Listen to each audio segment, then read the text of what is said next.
We are recording. Stand by.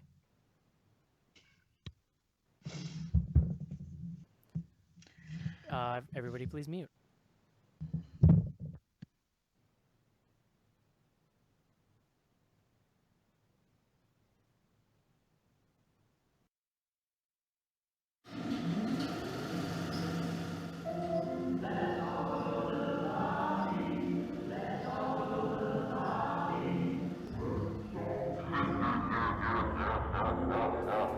Welcome to Bloody Good Horror, covering the best and worst of the horror genre since Halloween 2007. Listener discretion is advised.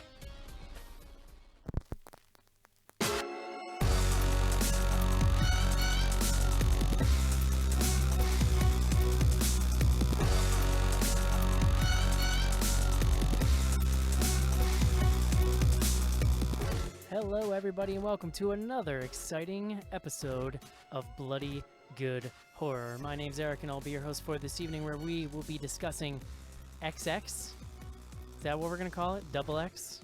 Yeah. Degeneration X? Starring Vin Diesel. Yeah. My name's Eric. I'm the host of Bloody Good Horror. Joining me tonight, first up, he drinks beer. He lives in Chicago. His name is Joe. All those things are true. Chicago. Hashtag truth. Next up on the show, editor-in-chief at bloodygoodhorror.com and the web developer of that same website, coming to you live from East Bumble in the Florida Panhandle. His name is Mark. That's North Bumble. Thank you. Sorry, it's the Panhandle. At the corner of inbred and racist. We live a couple blocks away from there, Joe. All right, you watch your tongue. There's plenty of divider, okay? I live in a very diverse neighborhood. God damn it. Next up on It's the at the show. Welcome Center. It's divided into like places you can marry your sister and places you can burn crosses. That's what we've got. Yeah. What's your fancy? I'm not gonna stand for this shit. God Next, damn it. next up on the show, coming to you from Indiana, his name is Casey. Hi. Welcome, Casey. And finally, it's Women's Day. So she's here. Her name, she's the book lady, the crazy book lady at Bloody Horror. Her name is Cece. She's on mute, too. And she's muted. It's Yeah. even better. Which is great because she's calling you all sorts of terrible shit right now. I can see it in Yes, I her. was actually. I like that I'm just checking a box here. I'm glad. Well, The literal and metaphorical box. that Nailed we're it. checking. Yeah. International Women's Day, so we scrounged up a lady. You're also checking the box as the only literate person here, so that should make you feel a little better. You know. I suppose. Yeah. We've One got a out lot of- of boxes to check that aren't covered by white man. Yeah. Man. We're here tonight. Start. We're here tonight to talk about XX. This is an anthology film made by female creators, so writers, directors, all that kinds of things, and including some people you may be familiar with have done some other stuff in the genre. So we're going to talk about that in a little bit. But first up, you know what the most important thing we have to talk about tonight is, Mark? Can you guess? What's that? I bet you can. You're not even gonna try.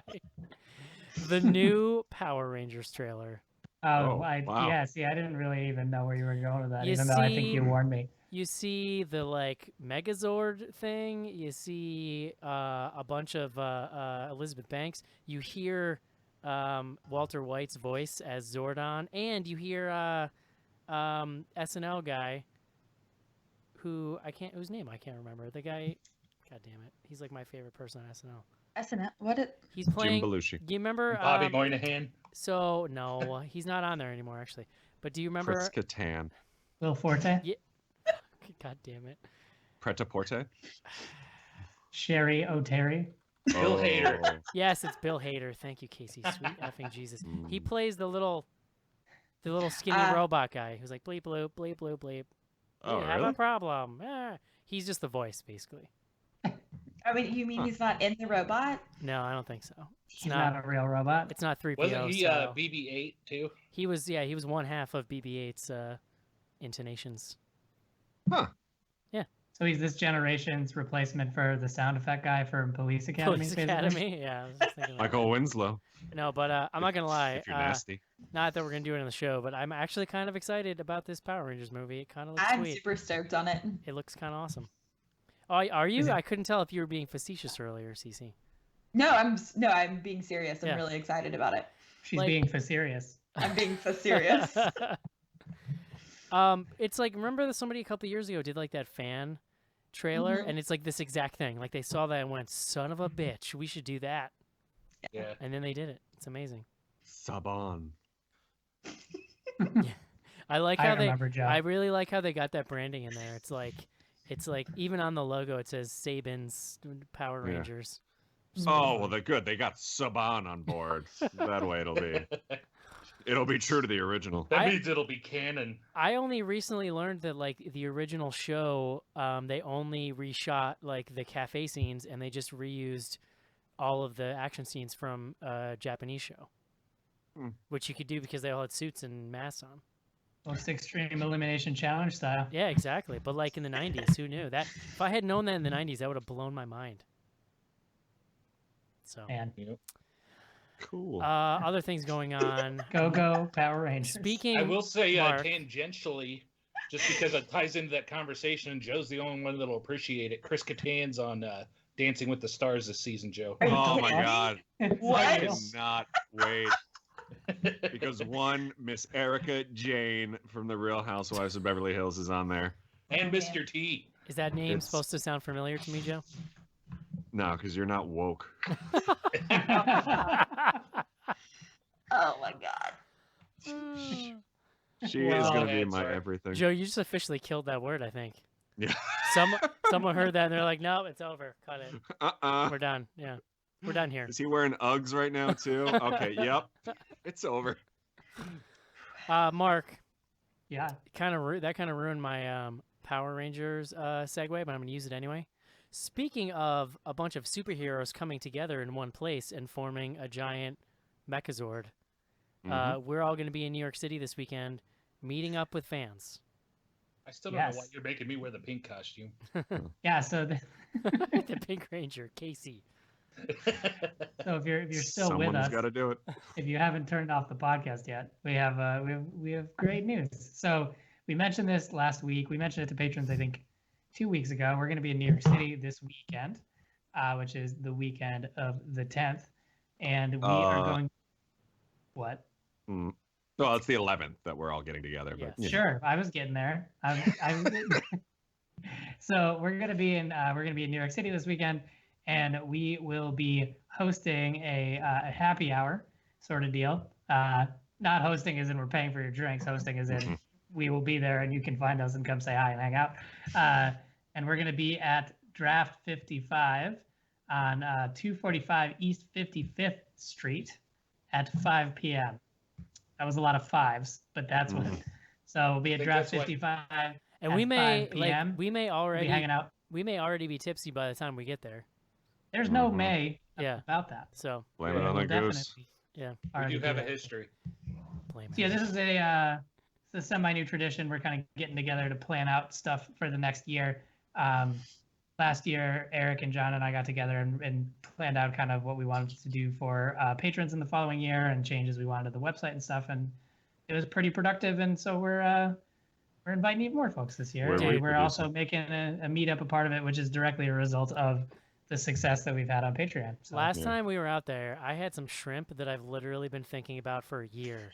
Like every Oh. time I see shrimp, I'm like, I'm not even gonna eat the shrimp because it's not gonna be as good.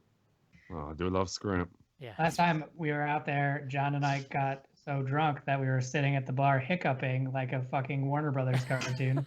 And Yeah, Schnars was like belligerently not drunk. drinking our Like beers. we were at dinner and Schnars was hammered and like there were all these other, people eating around us. Some of them looked like tourists and like nice families, and he is just dropping F-bombs and like cursing and shouting. It was like 7 o'clock at night. I was like, Schnars, get your Yeah. shit together, man. Well, we also went to that German beer garden place and were screaming along with the band that was playing, which I am really happy to. Yeah, it was like a polka band, but they were playing popular songs, so they did like a rock polka version of Hey Jude. Oh. It was kind of This amazing. would be a good time to plug the Instagram account and the Snapchat. Snap. There will be Yeah. definite That snaps. shit's gonna be all over there. Do people still use Snapchat, or do they use like the Instagram like little posty Stories. things? I think they still use Yeah. Snapchat. Yeah, I think All right. Instagram. It's just that they're just posing. All We right. could do a I story. don't so think what- I'm We could do a cool story or too. young Joe. enough for Snapchat. So if you show up to Maybe the bar, maybe we'll bust out the Periscope just for shits and giggles. if you show up to the Absolutely bar, no look. one uses that. If you show up to the bar, look for Joe because he's by far the tallest and he'll be probably the most visible. I don't want to, hype this up too much, but currently we have 4 people marked as interested Interested, on yeah. Facebook, so Non-committal. we may want to look for a larger venue. Nice. Well, we had only planned to have one extra stool for people to sit on, so those 4 people are gonna have to Just fight gonna- over that. Everyone gets 5 minutes. Fight over that one stool. So It's that, sort of a the speed record, dating I thing with all of us. For the record, I can only hold one noodle on my shoulders, so it's only one extra stool. so if you check out our Facebook page, it's got the information for where you can find us. Come and say hi and buy us a drink. That's what I think you should do. Buy us a drink. Come show up and buy us a drink. Yeah. Maybe we'll buy you a drink, depending. But you have to say that you're attending. You can't just say that you're interested. That's Yeah. That's what'll determine it. $5 if you say to me the thing people always say after they meet me, which is, "Wow, you seem really nice." But I- you'd be an asshole. I am, thank you. Yeah, exactly. No, I thought you'd be a giant douche. Cece, Yes. book club. Yes. For March, we are currently reading Hex, For what? but it's called Hex No, you said for what? for March book club. Oh, for Barch? Is that what you said? No. I Maybe. thought you said I Barch. have started drinking, so who knows what I said. For March's book club, we are reading Hex by Thomas Old Huvelt, and it is about a witch and a small town and using technology to try and quarantine her. So we've started reading it, but book clubs changed a little bit. We do a beginning, a middle, and an end kind of discussion, or you can post your own discussion any way through. So feel free to jump in whenever. You don't have to read on our schedule. It's a And little more- they find that by searching for us on Goodreads. Is that right? Yes, and or I- there's a tab from the Bloody Good Horror website. That's true. There's a tab on the site. Yes. So take that. Courtesy of Mark. He's so nice to do that for us. Oh, Mark, our benevolent Hey, look, leader. I complimented your beard before the That's show, true. so I have to like And balance then you it out. took it to okay? a weird place. Yeah. So It's true. at least you Mark can do whatever minored the in hell she wants. tabs in college. He minored in tabs. If we need a table, Joe's got us. Joe's got it on lock. Maybe some blink Fire up tags. the old Dreamweaver. Knock that out. Dreamweaver. Export to CD-ROM. Oh boy. Too soon, Mark. Too soon. Yeah. Beep boop. Yeah. Was that all we wanted to talk about going in? Man, that's so much exciting stuff. Yeah, It that's was a enough. lot. Way I'm to excited. undersell it. I'm still How thinking could there about possibly be more? still thinking about that shrimp. Joe, what are we drinking tonight while we review this movie? Oh, hell yeah. So, XX is an anthology film directed all by the ladies, and it is International Women's Day today. So I picked a beer from a brewery whose head brewmaster is a lady, and that is Stoud's Brewery out in Adamstown, PA. Carol Stout is the brewmaster.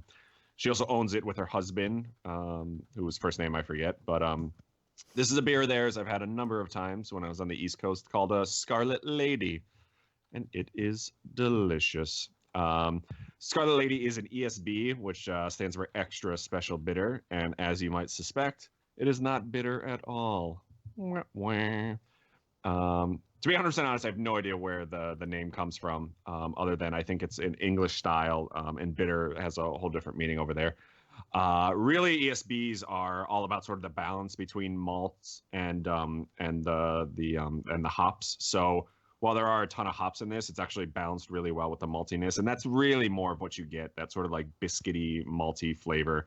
Definitely like a little bit of hops, but nothing like an IPA or anything, which can be a little misleading when you hear the term extra special bitter. But this one is great. They produce it year round, and you can find it on the East Coast. I don't think they distribute much in like the Midwest or out west, but you know their stuff is always very, very good.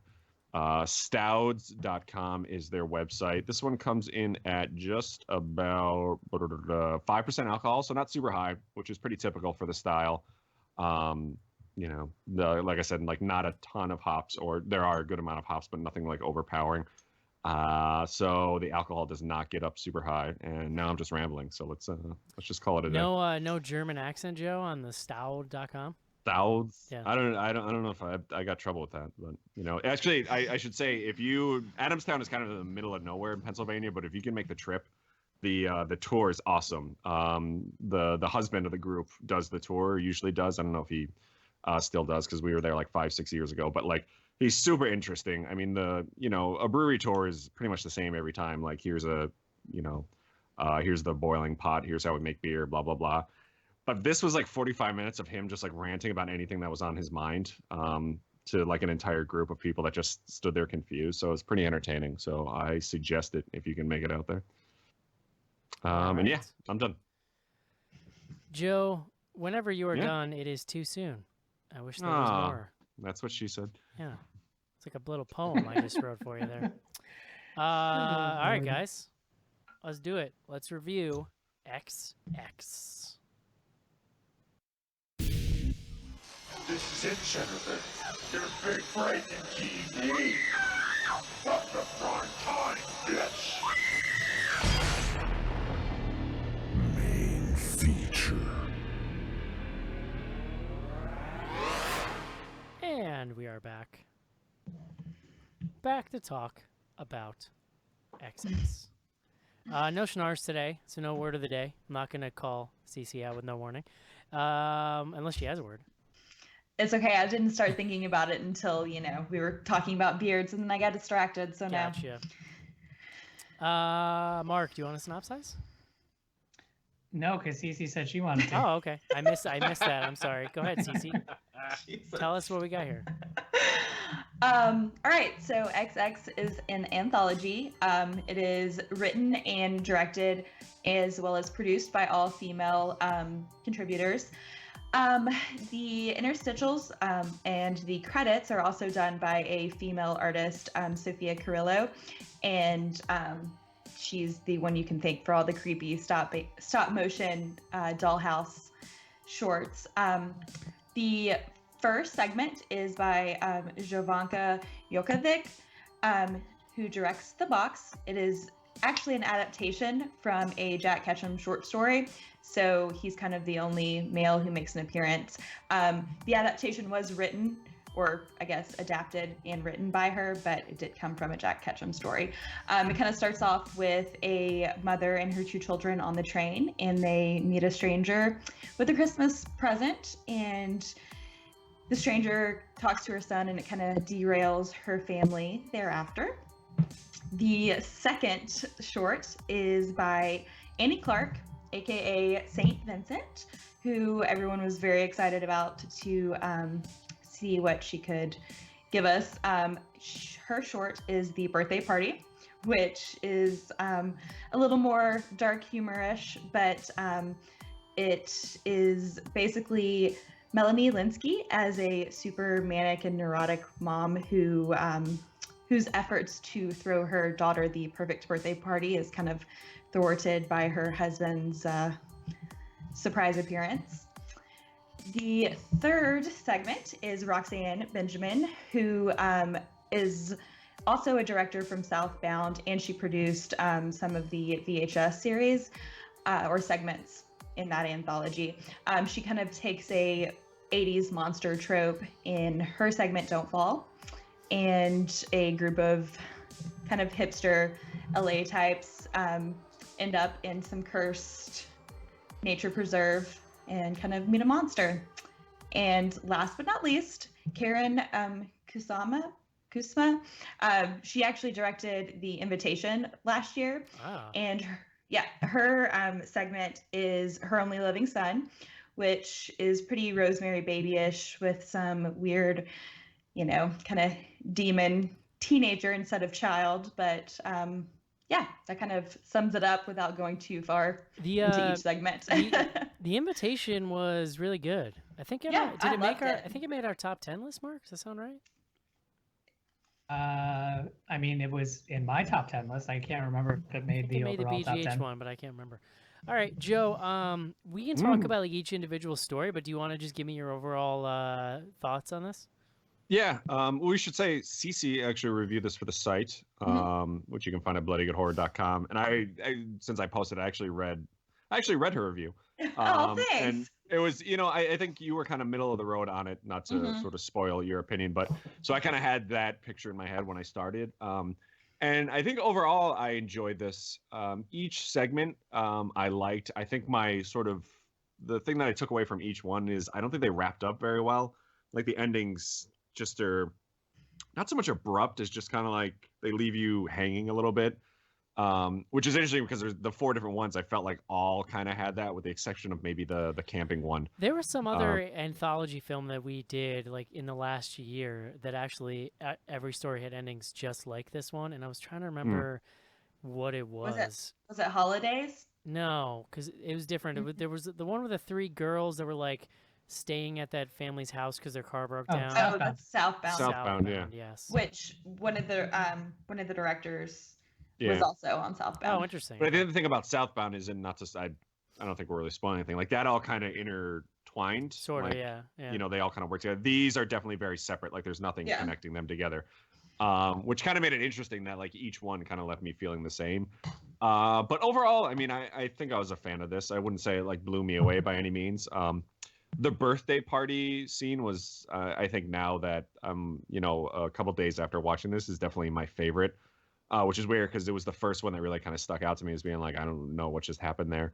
But more and more, I kind of like the dark humor of it, especially like the endings, and we'll kind of get into that. I will say I have no idea who Saint Vincent is or what her deal is. But outside of that, no, I was a pretty decent fan of this. Cool. What's her deal? Mark? Yeah. Is she like a singer or something, or Yeah, what? she's a singer. I wouldn't say she. I mean, I know she's not pop, but she's more of the like alternative. I don't want to offend anyone, and it's not bad music. It's just I don't really know what to call her. The best way to describe it is she is heavily influenced by the Talking Heads. Yeah, there we go. Wow. Right. I feel out of the loop here. Yeah. I feel unwoke. I feel woke to that now. Jesus, Joe. Oh God. I'm done. Mark? Can someone poke Eric with a stick? I called on you like 20 seconds ago. I was waiting for you to start. So I had kind of similar feelings about this. I think that the best we can kind of do is to compare it to other anthology films that we've watched recently. Specifically, I actually kind of like Southbound for all of its weirdness, and Holidays, I liked some of the segments and really hated some other segments. So as far as this movie goes, I agree with Joe that some of the endings were sort of, they were like Twilight Zone endings, but like minus the punch. Like there was kind of a surprise, but there wasn't really like a huge reveal or anything. It was just wasn't like an something... aha like that you kind of get at the end of most. Yeah, right. Twilight It's just Zone like episodes. something is slightly off here, and that's not. I don't think that's great. But that said, I actually think that the quality of like the filmmaking and the framing, I thought all of these were pretty interesting in their own way and pretty worthy shorts in their own way, even if I didn't love how they ended. I do think this will keep coming up because to me it's the most memorable. But I loved the birthday cake one. The more I think about it, I just think for whatever reason it like aesthetically and humor wise just kind of hit me in the right spot. And I thought Don't Fall, while being kind of pretty like glaringly like low budget and silly, I kind of enjoyed too. Sometimes, these are like 10 to 12 minute segments or however long they are. And just kind of like a little fun, tense, over the top monster thing is, I think, great, like perfect for an anthology. So overall, I liked it. I wasn't blown away by it. And I think that some parts of it were lackluster, but I think overall I enjoyed it. Casey. So yeah, I kind of land in the middle of the road spectrum too. There's a lot of good work going into this anthology, but a lot of them just felt like they were kind of half baked as far as like a full story with an ending and stuff like that. Uh, some of them I like more than others, but like for instance, the box, I thought I was really engrossed in the box from the beginning, and it hit a beat where I thought it was ending the first time, and it's like, oh wow, that's messed up, and then it kept going, and then it kind of just stopped with no actual thing, which was kind of disappointing to see. Because if it would have stopped where I thought it was stopping the first time, it would have been like, oh wow, that's pretty crazy. But there was a lot of good filmmaking going on there. The acting was good and whatnot. There, it just something with the ending, the way it comes down there, with a movie like that. And I did some research because the box was based on a Jack Ketchum short story, and it did end in similar fashions. So that comes from the source. Take that as you will. But yeah, there for the most of them, I think everything was put together well. I think there was a lot of good filmmaking going on here, a lot of decent acting. I just had some of these stories, they didn't wrap it up cleanly or neatly, and I think it was Mark that said it didn't have that punch. So I would like to have a little more punch on the end of some of them. CC, could you punch Casey, please? No, what'd you think of this? Got a Jack catch 'em all. Jesus. I Yeah, I mean, like Joe said, my review kind of puts it at the middle of the road, and it's not that I didn't enjoy the anthology as a whole, because I did. I was actually really, really excited about this, and I had been anticipating it for quite some time. But as anyone who else was expecting it, there were several other really big names attached to it. I was really excited to see Jennifer Lynch, and she was kind of one of those names that was put out front to really garner that buzz at the beginning. So it kind of changed hands a lot, and I'm really curious now to see, or I've tried to read about it, I haven't really found it, but I'm curious to see why so many other people kind of fell out of the collection. And I wonder if that's why we got kind of all of the themes for the shorts make sense, and they do kind of loosely tie together in that regard. So I liked it and I enjoyed them, but I'm kind of with everybody else that it just didn't really it was just kind of like an in-between middle of the season Twilight Zone episode for me too. So yeah, I don't think this movie is amazing. I think that's like pretty fair from everyone, but I actually enjoyed it a lot. I've been pretty rough on like modern anthology films, and we get this question a lot. Like I love a film like Creepshow, but so much of it is nostalgia that it's hard for me to even like chalk that up to the format, because whenever I see like modern ones, I'm always left a little underwhelmed. And I think because of that, I went into this with really low expectations. I think that there's a lot of like really solid filmmaking going on here, and I think that what they've collected here is a handful of like really interesting, quirky little shorts, and they've used this really kind of creepy, like really creepy stop motion animation to tie it all together, which I liked. Like I don't necessarily like what I didn't like about Southbound was I almost didn't like that they tried to wrap the stories together in the wraparound, because I didn't think it worked very well. But here it's like, no, I just get this weird little creepy doll house head thing like crawling around. Like my wife literally looked over at me watching it at one point and was like, nope, I don't want to see whatever that is. I just hated the clicking noise. Oh, so no, good. I loved the interstitials. I thought those were the best part. Yeah, no, I really, really It's loved like an old them. Tool video. And we'll get to the individual stories here in a minute. But what I liked about this was like you had some really solid directing going on. The stories were pretty short, so nothing really overstayed its welcome too much. And like some of them, I think you're getting some. I think you feel the female voice in the pieces. So like you're getting these interesting things explored, and these female characters that are sort of layered. And so I think that you feel that aspect of it. It's not really beating you over the head with anything. It's just a little, it's just a matter of like, oh, I'm seeing this story kind of juxtaposed in a different way because of like the way it's being told. So I think that I like really enjoyed it. I think like the last story is my least favorite, and we'll get to everything here in a second. But I think I think low expectations helped me enjoy this, because of like how disappointed I've been in like other modern anthology films. So let's talk about the first one. what is the first one called? I had The it. box. The Box. What's What's in the box? box? By would not the incredible film from 2007 that I really love. Which was based on a Twilight Zone episode. That movie, man. People think I'm kidding when I say it, but it's like one of my favorite movies of that decade. It's so good. But It was also not the Lonely Island short Dick in a Box, in case anyone was wondering. no, I think it's like an incredibly creepy movie. Neither here nor there.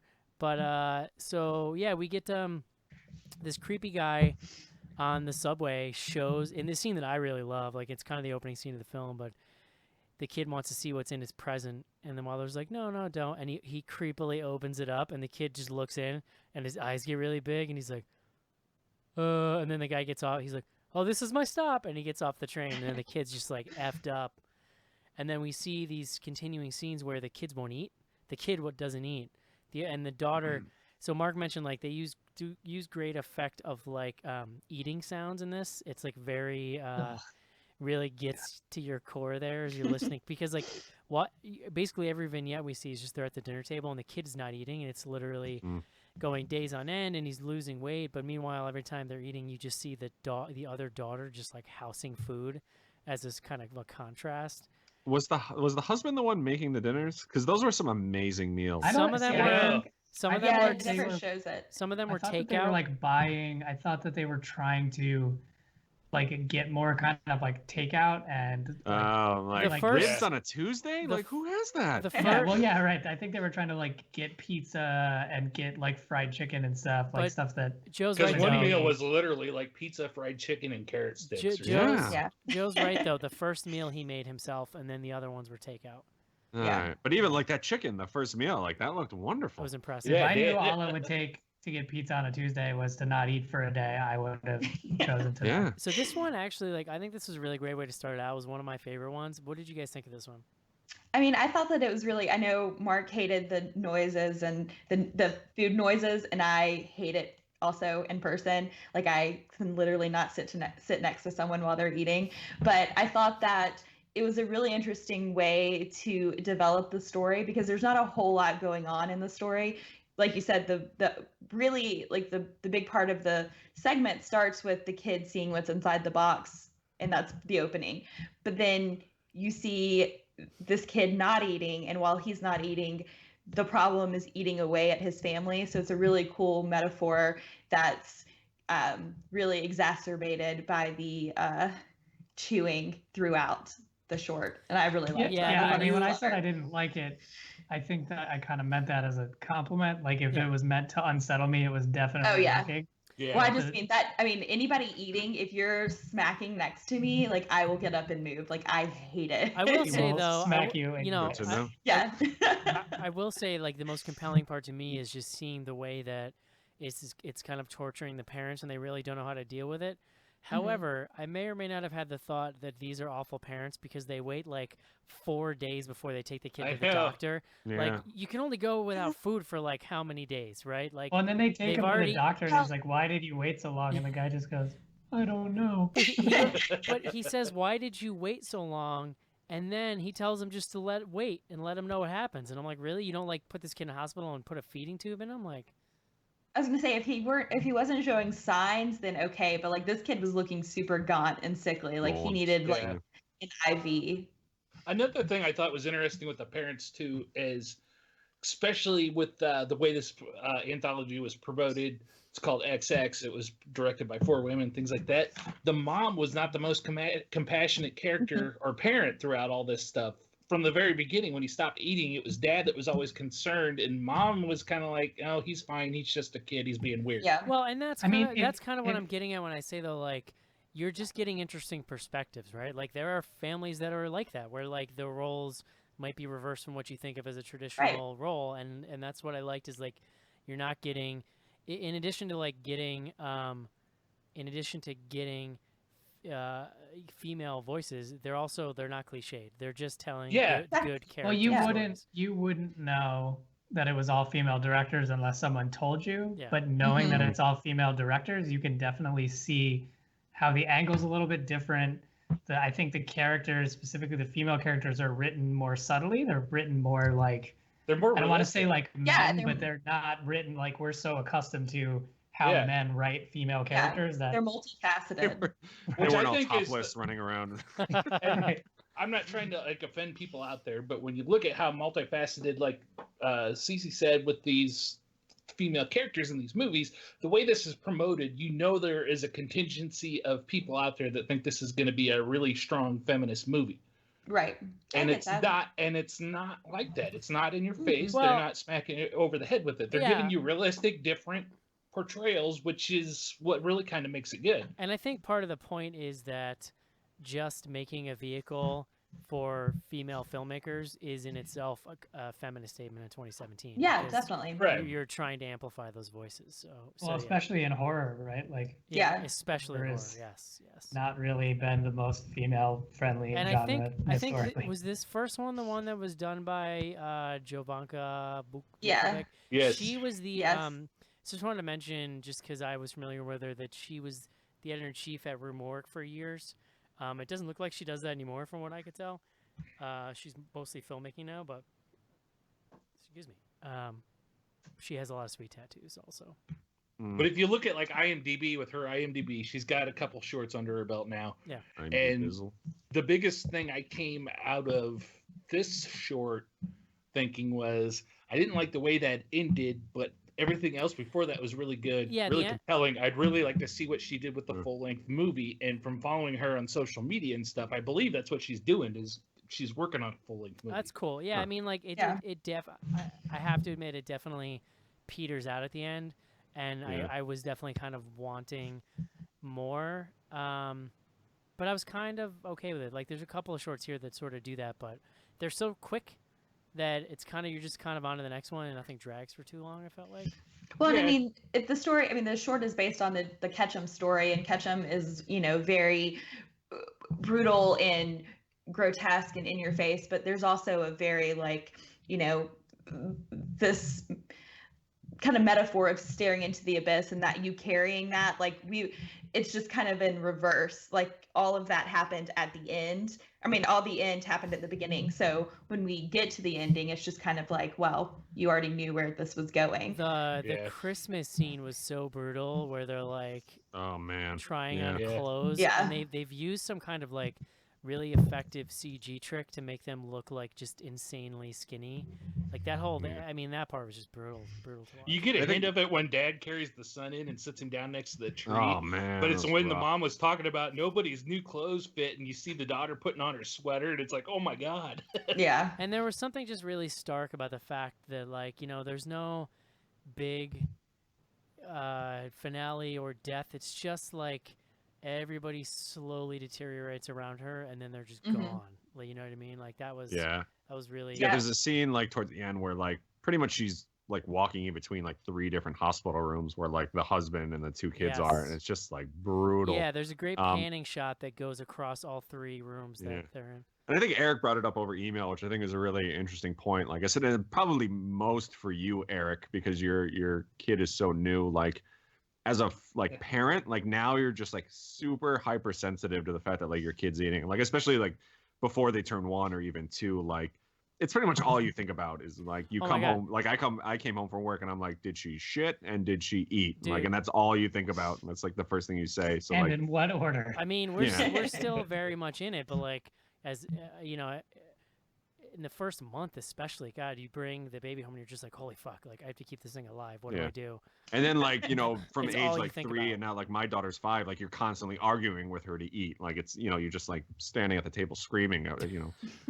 So it's like it's interesting to see it from like this perspective, because it added like, at least for me, like this sort of extra level of tension of like, oh my god, this kid's not eating. Like, Yeah, you yeah, I freaking have agree. to. I agree.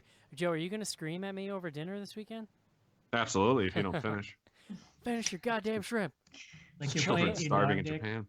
Can't have your pudding if you don't eat your meat. What, Oh, if there's leftover shrimp on your plate, I'm eating that. what's Tails and all. what's next? The birthday party. Yes, this one was kind of weird. Cece, you wanna Loved it. like walk us through it a little bit? Yeah, so the birthday party again was the one directed by Annie Clark, which is also known as Saint Vincent. We basically get a like hyper, almost 80s kind of vibe at the beginning. You've got Melanie Linsky, who is this super manic, kind of neurotic type mother who seemingly lives in a community that is all about appearances. She has a kind of a maid assistant. We don't really know what she is. And we find out that it's her daughter. I think it's her 10th birthday. So the mom is trying to figure out how to throw her, this really great birthday party that she'll remember. And while the mom is kind of picking up around the house, like trying to get all of the stuff in order, she sees that her husband has come home and is asleep in his office chair, but he's actually dead. So instead of He did. yeah, he's dead. Unwoke. And Jesus Christ. Instead of, I don't know, even not calling the cops or the ambulance, instead of just like hiding him in a closet, she decides to first put him in the closet to hide him from her daughter. And then she ends up dragging his super heavy dead body like throughout the house. And while she's doing this, the entire house for like no apparent reason, her neighbor comes over while she's like dragging him through the living room, and she, stops to keep up appearances. And finally, she comes up with this idea that she is going to put her husband in a giant panda costume and sit him at the head of the table in front of all of these children who are also dressed up. So, of course, this has dire consequences, and while they're getting ready to blow out the candles, they knock into the giant panda and the head falls off, and you see the dead dad fall into, I think he falls into the cake. So, it's pretty brief, kind of gets in and out, and it's a lot of kind of physical sort of comedy hijinks of like her trying to hide the body. And this actress is pretty recognizable.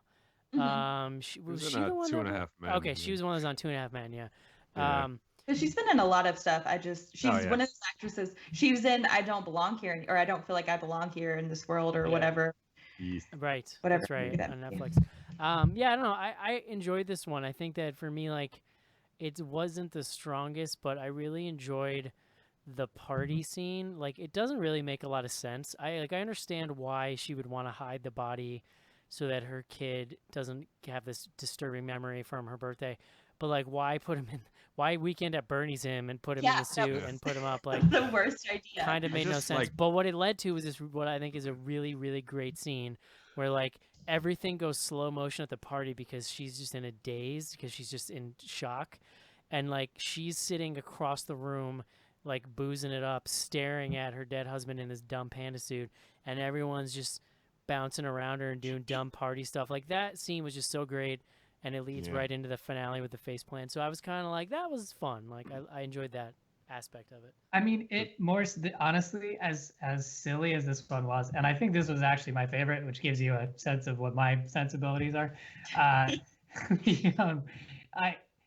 think that more so than any of the other shorts, this had a conclusion. Like, it was ridiculous. It was it was very kind of silly.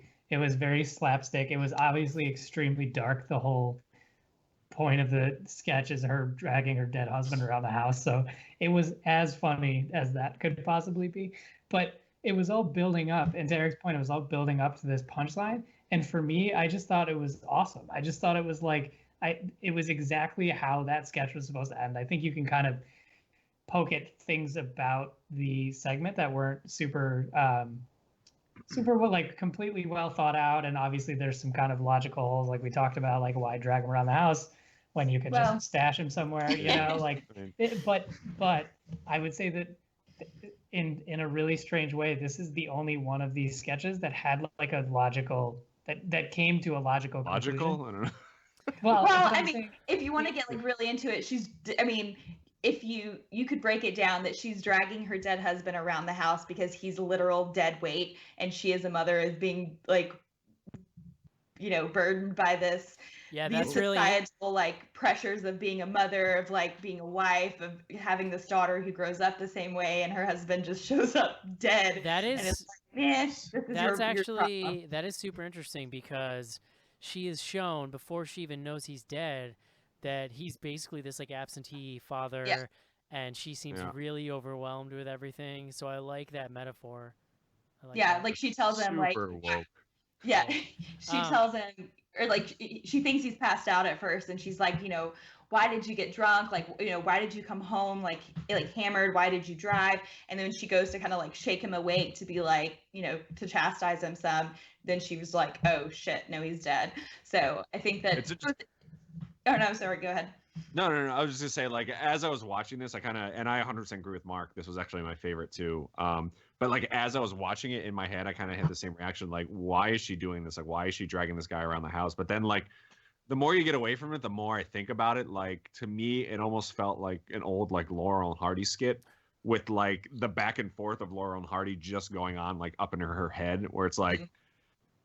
Any rational person is not going to be like, all right, well, let me drag him in the living room. But like in those old kind of like slapstick movies, it's like, yeah, absolutely, that's what you do. And it's like, oh, there's a panda outfit. Like, let's put that on him and we'll prop him up. Like, it had such like a weird, dark humor to it. And we haven't even sort of talked about like the very end where, there's the reveal and he kind of falls into the cake. But then there's like these title cards talking about like, this is when the daughter like, had to start going to therapy and stuff. And like that, like sort of put the icing on the cake, like no pun intended, to this for me, because like I legitimately was like laughing out loud as those were like popping up on the screen, and it was kind of like the perfect way to end it. Hey, Casey. It was like if the reveals of the titles in ABCs of Death were actually clever or funny. Yeah. It was like an idea that was spelled out, and it was pretty. Hey, Casey. Yes. You weren't crazy about this one, is that right? No, I wasn't. I didn't really like this one. I think I struggled with the whole "why is she dragging him around the house" thing. Yeah. I couldn't pull my head away from that, because in my mind, they had a segment where when she first finds him, and Carla, the assistant's coming in, she drags him into the closet and hides, and Carla comes in there and stuff. She could have left him there, and it would have been done with. I have a hard time. For me, I couldn't separate myself from that. And I have this weird hang up too that I don't feel that Carla fit in with the rest of the skit, which was her assistant, who was played by I had her name up here. Carla was in Girl Walks Home Alone at Night, the Iranian vampire movie that we covered here on the show. Played by Sheila Vand. But the way they had her costume designed, her wig and things like that really stuck out as super artificial. I likened it to Dog Boy that was on Liquid Television on MTV back in the early 90s, because it kind of looked plastic and wax and stuff, which set me up to think I was expecting a totally different kind of skit, because I was expecting her to be artificial, essentially. But she didn't fit in with anybody else. But I think she's supposed to be that way. Like, she's supposed to come across as artificial. She's supposed to come across as very put together and very acceptable, because against the mother, who is a total boozer, like she's all like, her hair's crazy. She stays in her nightgown the entire short. Like, she's at the birthday party in her nightgown. I think that it's kind of a combination of this, like Joe was saying, this kind of throwback to the old like slapstick, like, is this really happening? Like, did she really do that and drag her husband around the house and like kind of figure out all these things, while her assistant is, the facade of, okay, our house is very well put together, our family is very well put together. Like, the assistant can be that front for her, because she's answering the door and kind of raising the daughter, while the mom herself is actually losing it.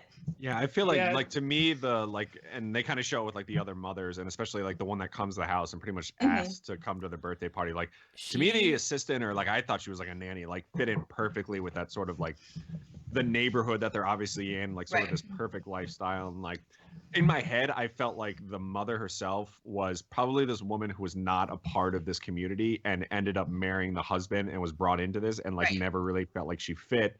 And like this nanny was hired by the husband, and like that's the way it's supposed to be in this area, and like she just didn't fit in there. And like specifically, like Casey was talking, or Cece was talking about, like she's wearing the nightgown the entire time. Like, she's pretty much just had enough of trying to like fake this, and now she's just caught up in this shit of trying to hide her husband. My favorite person in this whole sketch is that the neighbor who comes to the door. Oh my god, invites herself. Awesome. It's a short scene. It's like it's kind of inconsequential, but she is so good at that. Just like it's the best, because she doesn't even have a kid to bring to the party. Yeah. And she's like, everyone's talking about this. Like, I want to come. Like, Also, and that's a really I'm- cliched character too. So I just thought that that was handled really well. I've spent some time trying to figure this out, but the panda suit guy, to me, was that the asshole brother from Your Next? I can't verify that.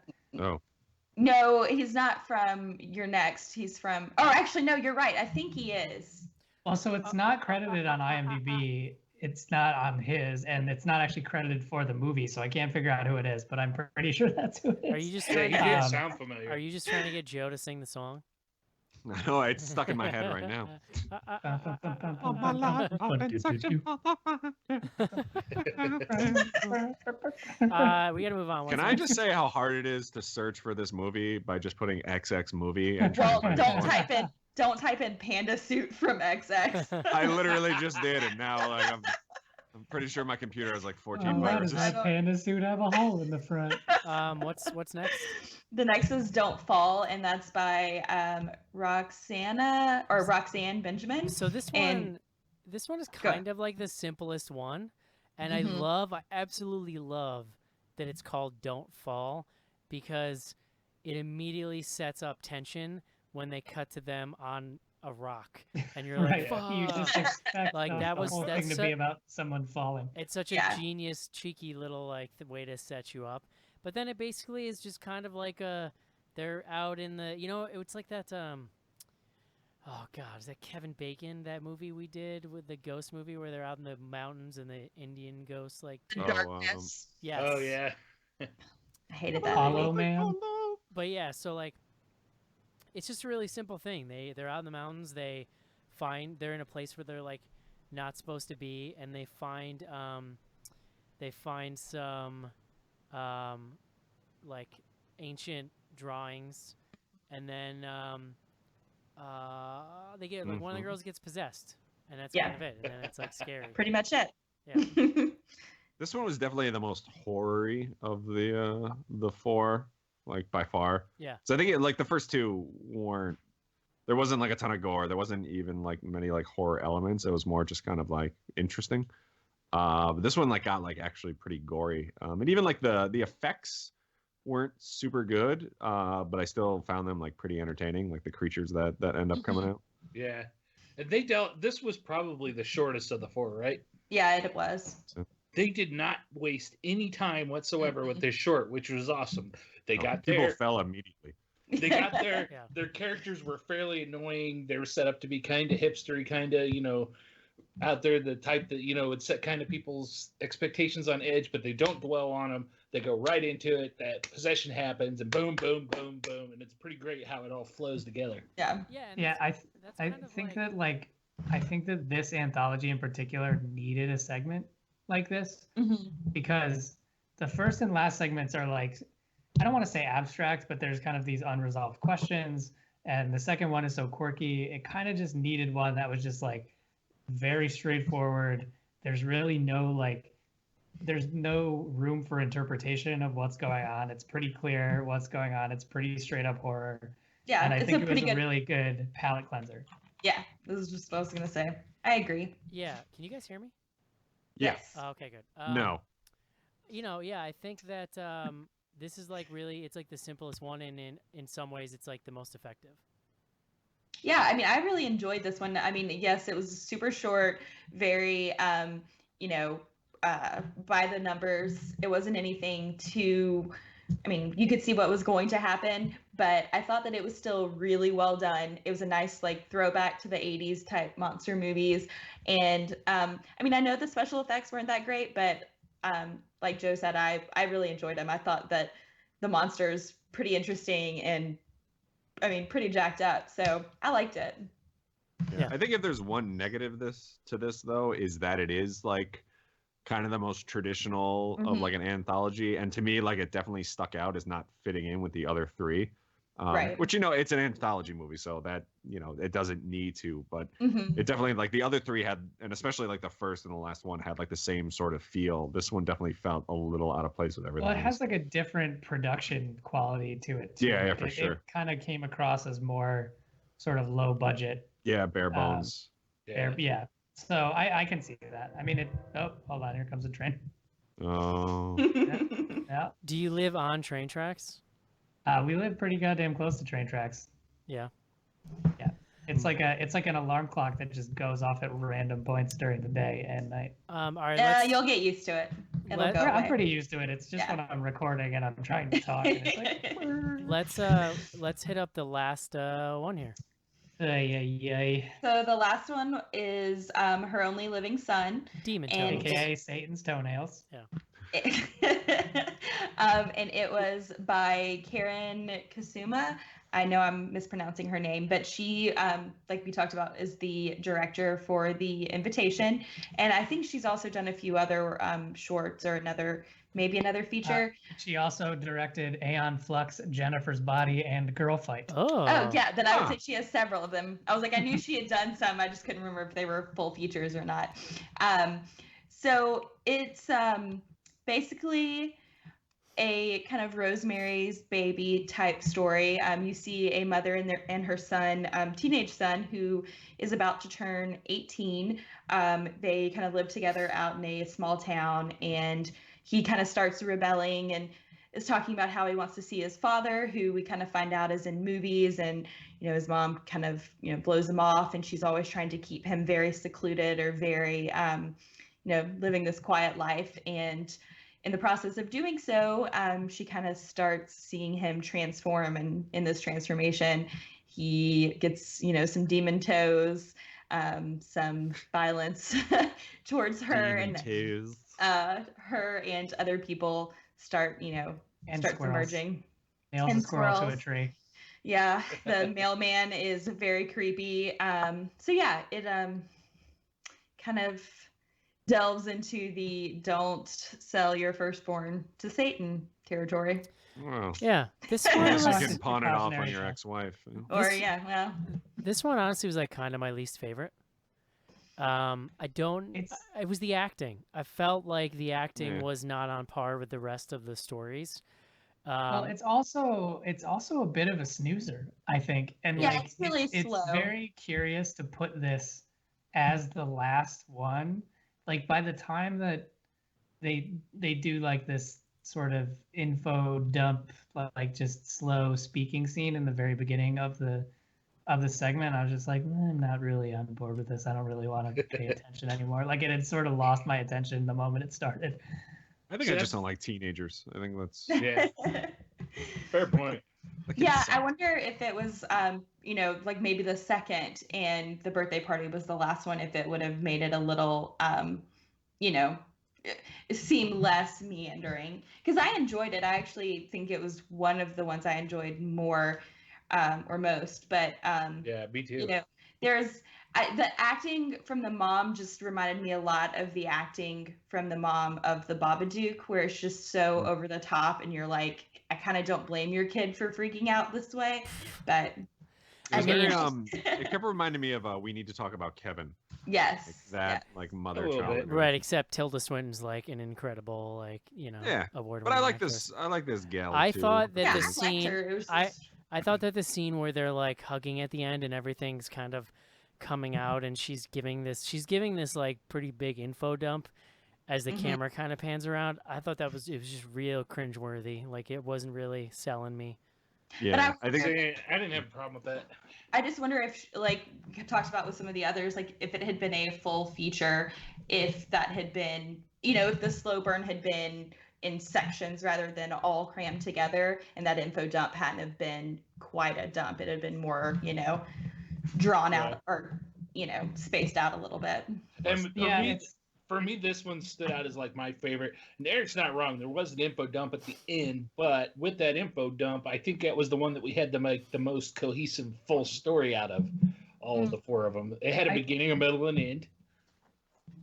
Yeah, I mean, I agree that it was pretty interesting throughout, but I also agree with Eric. I think that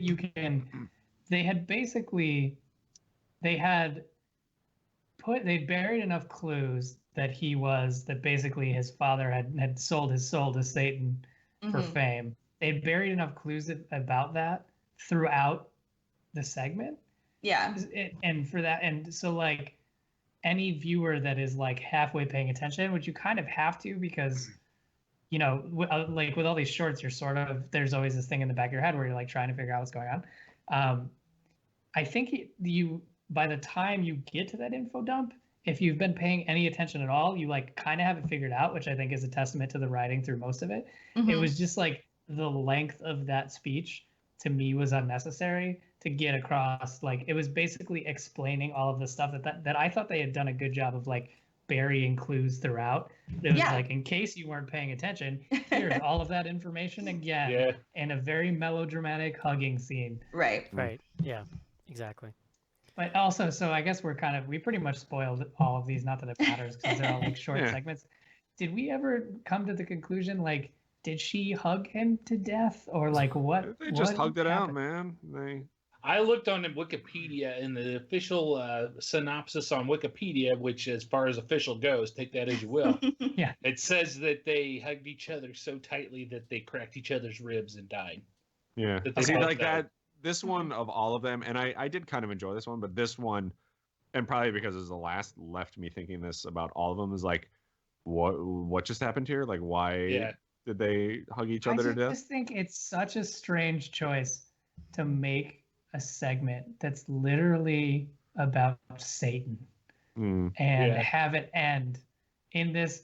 So like, I get it, right? Like the metaphor is that they've like loved each other to death basically, and she's like protecting him and all this stuff. But like, it just seems so weird to me that they're gonna like go into all this Satan stuff and then it just like nothing really happens. I don't know what I was expecting. I don't know if I was expecting like Tenacious D, like Big Red Devil, to show up or something.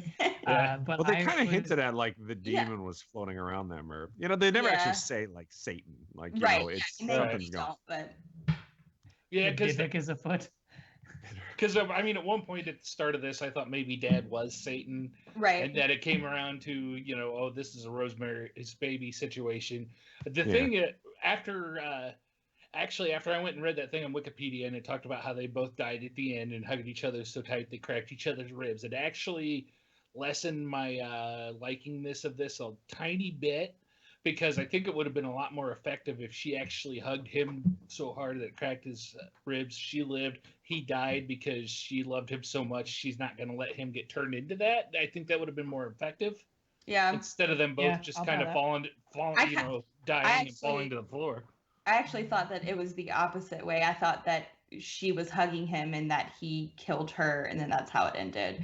So I don't know. I mean, I kind of like the open-endedness of it, but I mean, I can see why it's, you know, kind of perturbing to be the last segment. Yeah, it's just like I mean, I agree that it's of high enough quality that we can kind of like have these conversations and try and figure it out. But it's to me, it's a very unsatisfying way to end an anthology. Yeah. Like it's just like, you know, you're left with that, and then you have this like abstract stop motion thing, which I actually really liked. All those stop motion things. They were pretty.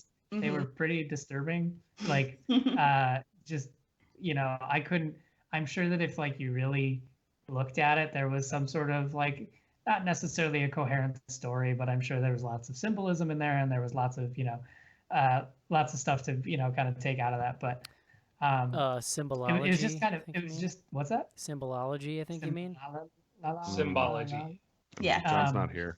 But Cece is. No, that's what Cece's degree is in, right? Yeah, symbolism, yes. Yeah, symbology, yeah. Symbology. Eric just like made up a thing, and that's part of the narrative now. Cheers, Mark. And you went to school for tabs.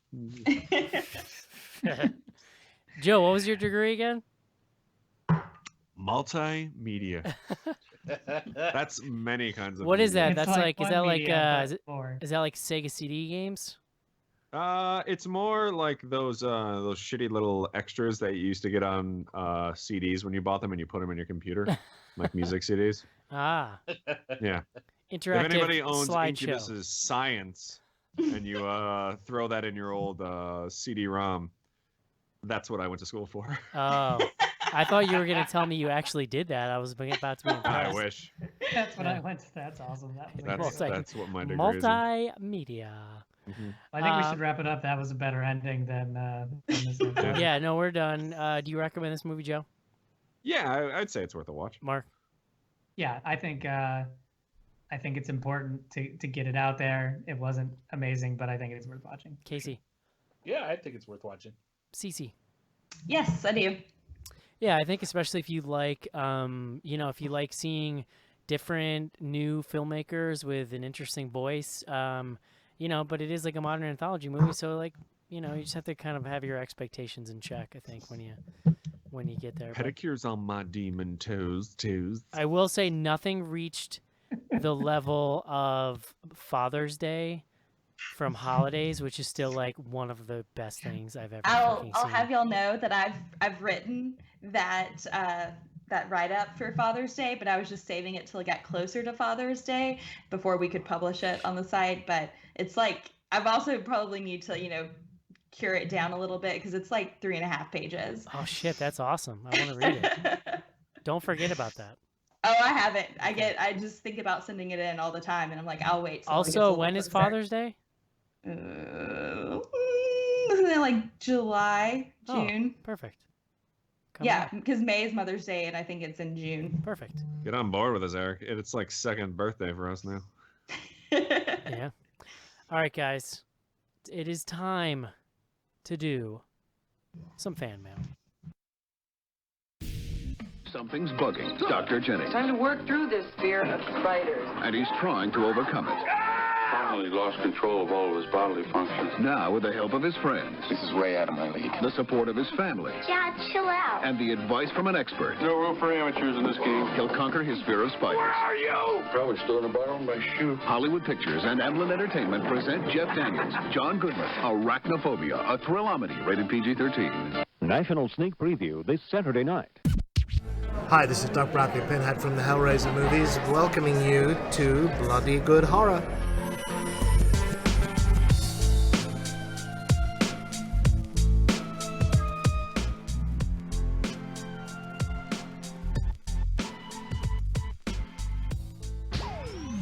Send your emails to info@bloodygoodhorror.com or hit us up on Twitter at BGHorror with the hashtag AskBGH. And don't forget to pick up back episodes of the show at podcast.bloodygoodhorror.com.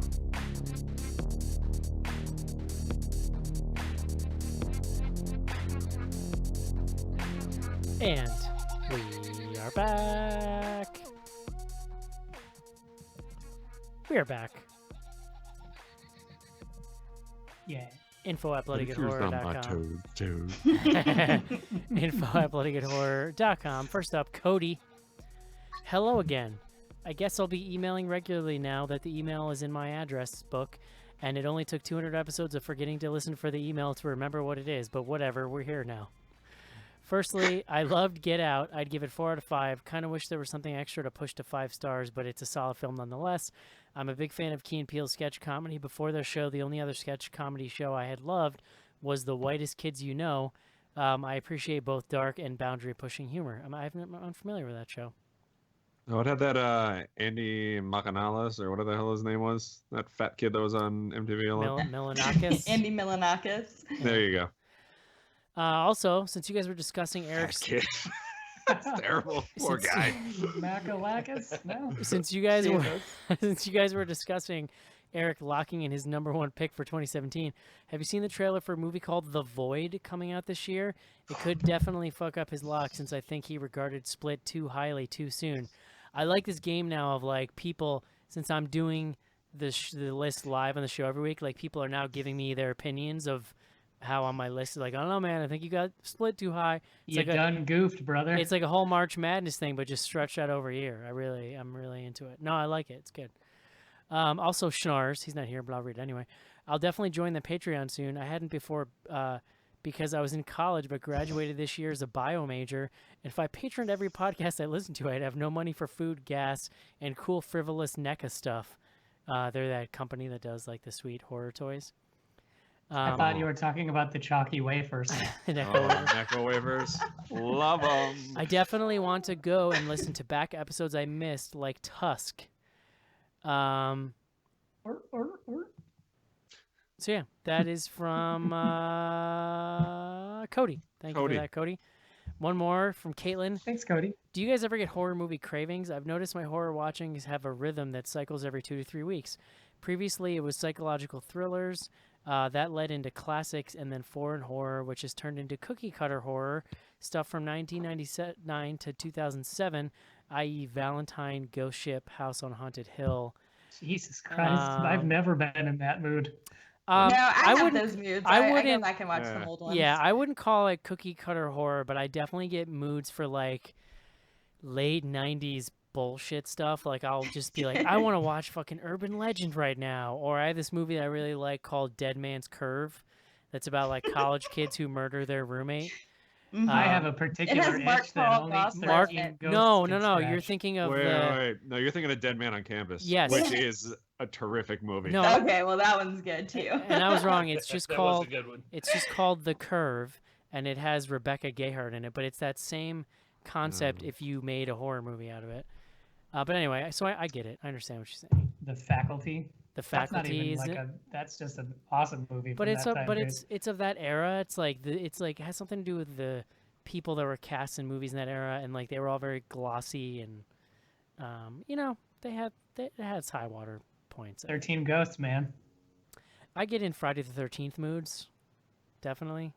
Oh yeah, for sure. Where I'm just like, I want to watch all these.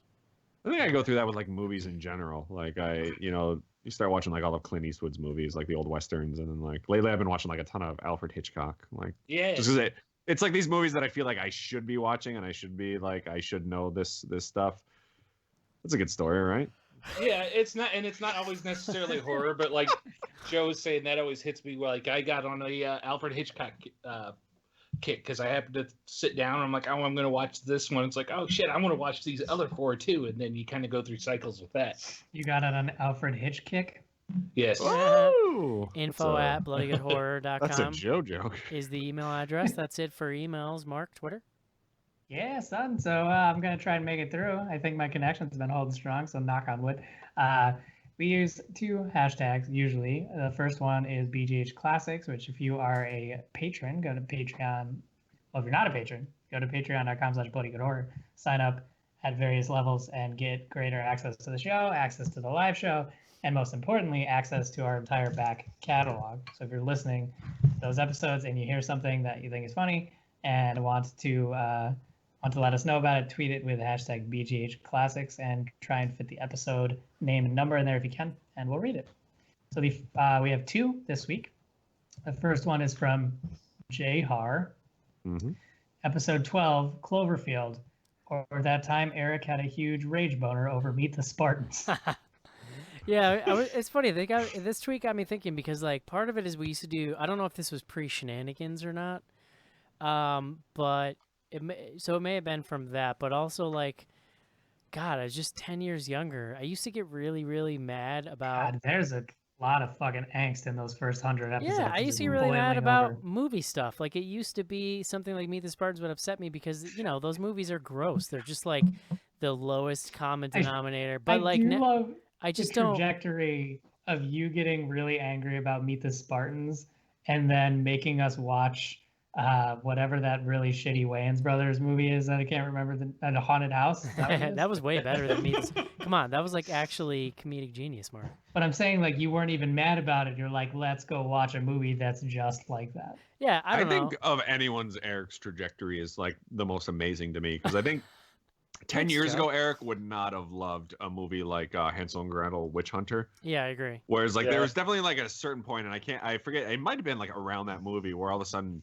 you just became so woke that like you started like loving these like. I actually think part of sort it is like cheesy, fun part of it is just going to see a lot of movies that I never would have seen, like doing all the Resident Evil sequels, and I also just personally have mellowed out a lot, and like there's no use getting angry about movies. Like that's there's a dumb, there's that's a dumb an thing to undertone get of mad resignation through the whole thing, right? Where you're just like, why bother? It's like, when people get pissed off about Ghostbusters and shit, it's like, who cares? Like, but in submitting myself to just whatever we're gonna do every week, I've had a lot of really interesting movie experiences that I never would have had if I had just kept these preconceived notions about what is good and what isn't. Yeah. If we There's something dismissed to be s- Dracula Untold, you would have never seen the wonders of the bat tornado. Right, exactly. There's like something to be said for the amount of that's my phone. The amount of movies that like we actually go see, and like the ones like a Hansel and Witchell, like that are just like fun to go out to the theater. And I think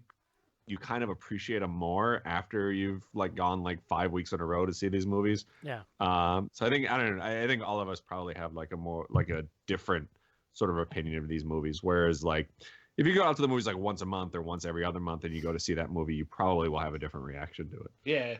And I can say too, like as far as while my taste trajectory hasn't changed, I mean, I know I keep making jokes about how I'm old, but at my age, if it wasn't for this show, I wouldn't be going to the theater every week.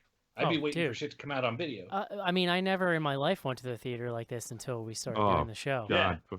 Before I got on here, like the wife and I would like argue because I just hated people and never wanted to go to the theater. So, in short, what I'm saying is if you want an angrier and more neckbeardy version of this podcast, you should become a patron and listen to our first 100 episodes. I think especially if you're younger and it bothers you that we're all old and like don't get mad about things anymore, become a patron. Go listen to like episode 1 through 100 and just hear just full rage, like because we got mad at everything, including each other. We did we did shenanigans every week too. So like we literally started out the show by calling out something that upset us, and so it was literally why we stopped doing it, because we were just starting out of the show by pissing ourselves off. It truly inspired negativity overall. Earlier today, a 5-year-old called me fat. Like I can't get mad about like movies anymore. Joe, was it your daughter? Yeah. Oh, yeah. Absolutely. So I got a big old hug for you this weekend. So that makes I'm gonna hug you to death. They're gonna find Mark and I with cracked backs in this hotel room. I just died in your arms. And between Joe and Mark and Eric and Schnars, I'm gonna be the fifth wheel. Hey, man. Hey. I think you're just there to videotape. You can't New York fight City's love. like its own character in the movie. Yeah. Jesus. Yes, Casey, your love story will be with New York City. Yeah. I think I'll probably be out like dry humping pizza and like bagels and like anything else you can't get in this god. My love story is going to be me lost at a subway station all night going, ah! Casey's going to be the out-of-towners. Casey, if you get lost in the subway, you have to take pictures. Oh, I will. I hope, are you bringing like a huge trunk, planes, trains, and automobiles style? Because you better be. I could shave down to the mustache. Yeah, do it. No, we talked about mustaches. No. No. Sew your name into your underwear, Casey. The second and last BGH Classics from this week is from That Baseball Joe. I had a roommate in college that used to hide in closets waiting for me, and that was from Joe, episode 340. Creep. That's messed up, Joe. I could do an entire podcast over like the miserable things that me and my best friend have done for each other. So. I've got a pretty great picture up in the stream right now, actually, of like, I'm gonna guess high school age Joe. I found this in my folder of funny pictures I've saved for the stream. I'm putting it in the chat right now. Yeah, I'm curious which one this is. Oh my god. Oh yeah. Oh, it's my sweet typo negative T-shirt. Is that high school or college, Joe? That would be high school. Yeah, Okay. I think senior year high school. Yeah. Why the shaved head? That was a bold choice. Yeah, I remember my. Did you just you saw higher learning and got inspired? Yeah, exactly. When I did that, people started calling me Remy. Which is not. It was either Remy or Powder. That's not a great thing to be callalled, Joe. Neither of those are great.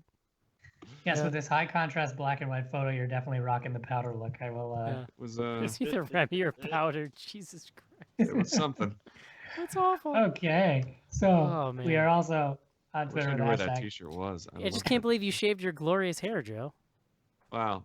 You know what it is? I grew it out like after I graduated, and then I hate going to the barber because I hate talking to people. So I just kept shaving it because I didn't want to deal with like That's fair. having to interact. I feel you on that. Yeah. Word. So we're also on Twitter with the hashtag AskBGH.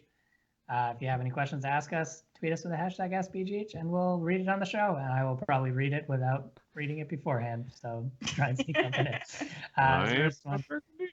First one's from Skewered at 79. Do you guys want to see more horror anthology films? No. I I really like anthology films. I know I'm on the I don't really the other like side. I don't really like short movies. So making a whole movie just full of them is like not super intriguing to me. I like Yeah, at some yeah. point this is another evolution like I came to because we constantly get emails of people like, "Hey, I have a short movie. You guys should check it out." And I went on this trip for a while when I was watching them, and one day I was just like, I don't really care for any of these, so I'm just I gonna mean, I stop. don't want just one short movie. If I'm gonna watch a short movie, I need several back to back. I mean, you know, Yeah. Creep Show works because like it was written by friggin' Stephen King. You know what I mean? So everything is just really awesome. Well, it's tough to do. I think that it's tough to do like the general anthology. Like I don't love the VHS series. I really don't like ABCs of Death, because it's like so much to get through. I do like but VHS series, but I feel like the found footage really helps it.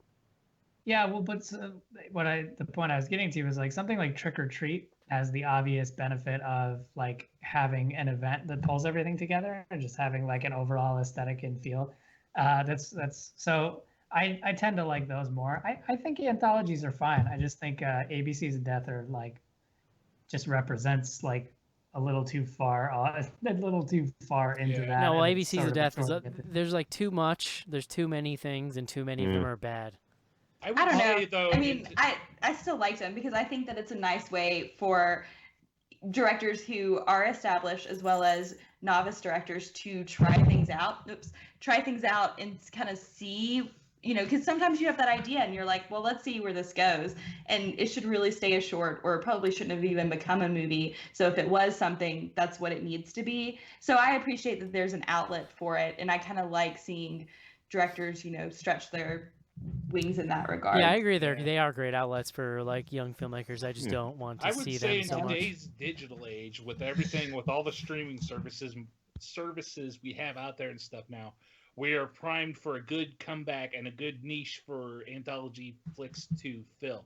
Because I'm the type that I don't necessarily want to go to the theater and pay $12 for a ticket to sit through a short film anthology.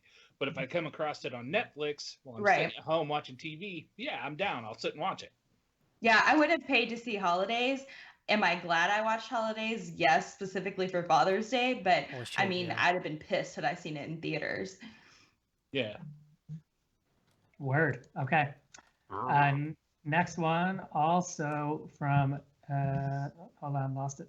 Also from Skeweredhead79. Have you guys seen World of Death on the Bloody Disgusting YouTube channel? Brian Wolford has a short in an episode. No, I have not. I have it. I didn't even know that Bloody Disgusting had a YouTube channel until he just said that. So there you go. We'll have to check it out.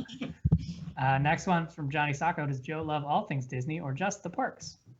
I mean, I like the movies. You know, we usually go see them, but I mean, the parks are the like really have like a nostalgia thing for me. So I used I'm to not love like super like crazy on like the movies and stuff. I used to love when we were kids, and on like Sunday nights sometimes in ABC they do like the Magical World of Disney or whatever. I don't know if they still for do sure. that. Yeah.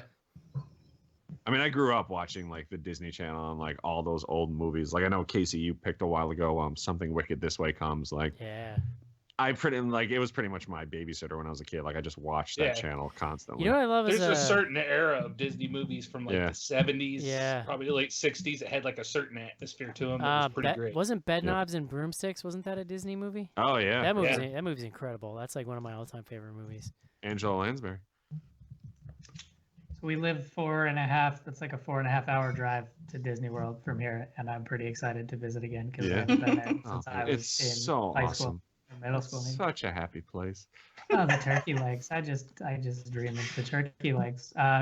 This next one is also from Johnny Sacco. If you could be one character out of all the horror films you've seen, who would it be? Candyman is always the right answer. That is a too broad question. Yeah. Right? Are we talking protagonists? Are we talking antagonists? Yeah, I'd go with Leslie Vernon from Behind the Mask. That dude was pretty funny. And he blended in well with regular life. I like to be a vampire. Nobody wants to be the dead grandpa from Texas Chainsaw Massacre? Ah. No? Yeah, that's too. I don't know. I need a while to think about that one. I'd be what's his name from American Psycho? Like that guy's, you know, he had a pretty sweet life. Patrick Bateman. He had a pretty that's sweet, nice. he had a pretty I'd like to sweet life. be the guy in the panda costume from that one short because he walked away with an ounce of medical marijuana and $1,000. True. So that's a good, it's a good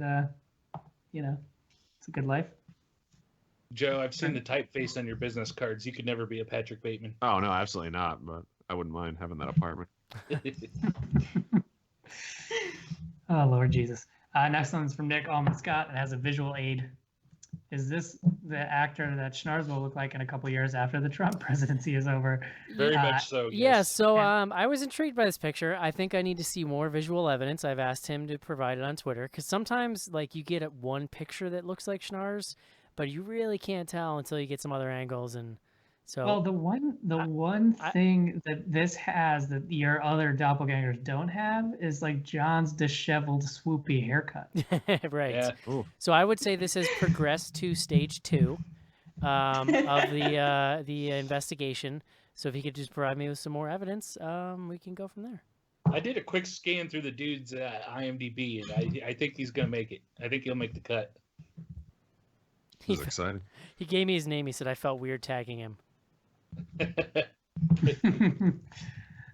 the meantime, Eric's tweeting the guy DMs. You look like Schnars. I don't know. I'm looking at this. He kind of looks like if Schnars had a baby with Joe. What the hell's that guy's name? He's on Criminal Minds. No, not Pantaleone. Oh, I know. Montana. Joe Montana. Yeah. Oh, Montana. Yeah. I don't know. Okay. I'd have to That'd be see nice to another watch. convincing picture, but I'm not buying it from his IMDb picture.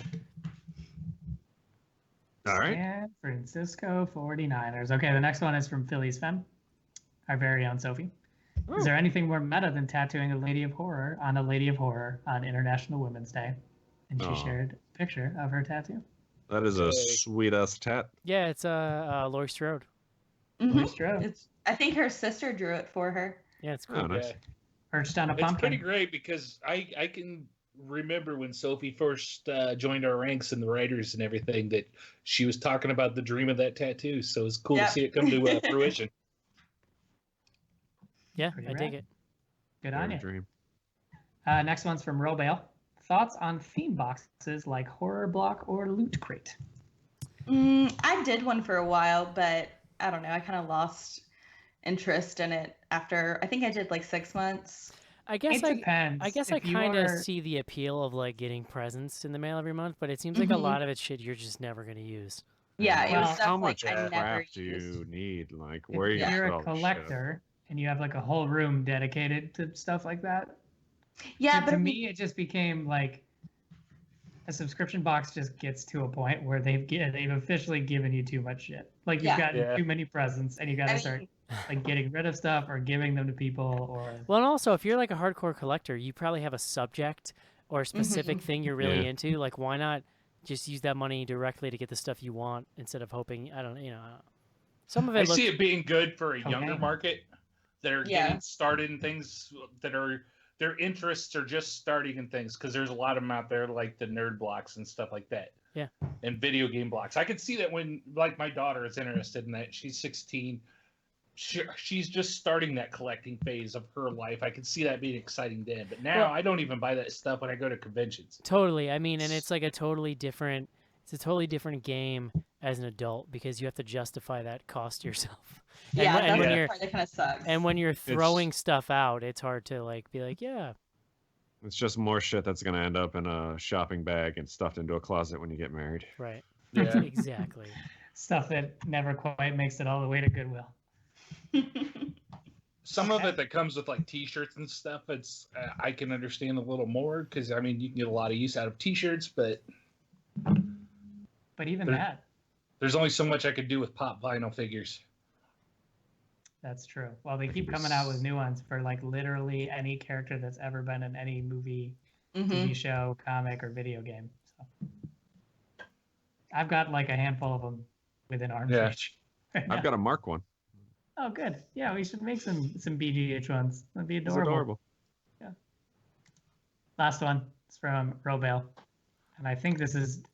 He doesn't say that this is directed at Joe specifically, but I'm just gonna go ahead and guess it is. Best Incubus song. Oh, wow. I would go with A Certain Shade of Green. You know, it's funny. Joe and I were like having a total conversation about Incubus on GChat the other day because they have a new album out or something. But then I was like, they've released a bunch of albums in the last couple of years, and one of them was like almost fully acoustic, like not even a rock album. It was really crazy. Yeah. And that new song that they came out with, I like legitimately enjoy. I think it's really good. And then I was telling Joe about how literally every time I go to listen to something on Spotify, my first thought is like, I wonder what Joe's gonna think of this. Because we're friends now, so he sees everything that I listen to. It is like such a paranoia, like, because like I follow people on Spotify, and I'm sure. And what did you call me out the other day for listening to? I can't even remember now, but now I'm like super self-conscious of it, but that's okay. Yep. That's like one of my favorite parts about Spotify is just like screen capping the weird shit that people are listening to. Yeah, I love it because John's wife, they like split their account, so like I'll look at John and it'll be like Beyonce for like 9 hours. I'm like, what are you doing?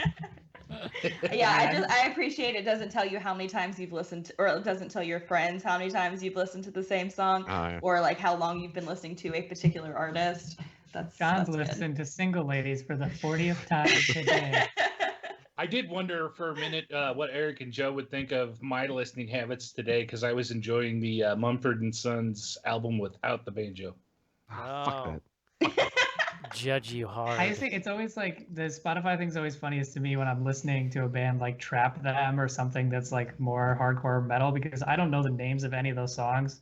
And a song will come up that's just like, Corpse Fucker or something. And you're like, oh, I didn't know that was the name of that song. But, cool. Well, I've learned better than to click on the music that Joe listens to because it hurts my feelings. Literally had to take a time out at work one day when I clicked on a fucking Joe song. It's like, oh, God, it hurts. Oh, Nebula. Listening to Nebula Disney music, the darkest of the dark. It just actually, I found it, and Joe specifically says, I think we all need to take a moment and recognize that according to Spotify, Cece has been listening to Marilyn Manson nonstop for 2 days. That's right. That's awesome.